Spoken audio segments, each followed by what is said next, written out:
I'd like us to think about the principles of justice that are embodied in the great law code of Hammurabi by having two debates. And imagine that you're an ancient Babylonian living in this society, and you walk to market with your favorite, dear beloved ox, and as you're crossing the street, another ox runs out from nowhere and suddenly gores your ox. I don't know why. This society is full of violent, goring oxen. But imagine that this has happened to you. And you then see the owner of the goring ox come out of the local Babylonian pub and say, "Come here, ox, we're going home." You are there with your dead, beloved ox. What does the owner of the goring ox owe to you? Why does he owe that?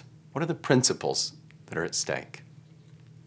The Law Code of Hammurabi also lays down criminal penalties for violence: an eye for an eye, a tooth for a tooth, a bone for a bone. But in fact, if you read the law code closely, you'll notice something that might seem strange. If a person knocks out the tooth or the eye of a free man, then he will have the same done to him. But if you knock out the tooth or gouge the eye of a slave or a freedman, someone of low status, in fact, you don't have the same done to you. In fact, you're punished less. In fact, you can have your penalty commuted into a cash value, so you can pay a gold mina or a half a mina, or the value of the slave, or half the value of the slave, for different kinds of injury. I want us to think about the principles that underlie that kind of penalty. So imagine that someone injures someone. Should it matter whom they injure? Should it matter whom the victim is?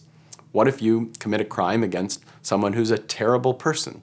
What if you commit a crime against someone who's a wonderful person? What if you commit a crime against someone who's a generous person, someone who's a smart person, someone who's a beautiful person? Do any of these conditions matter?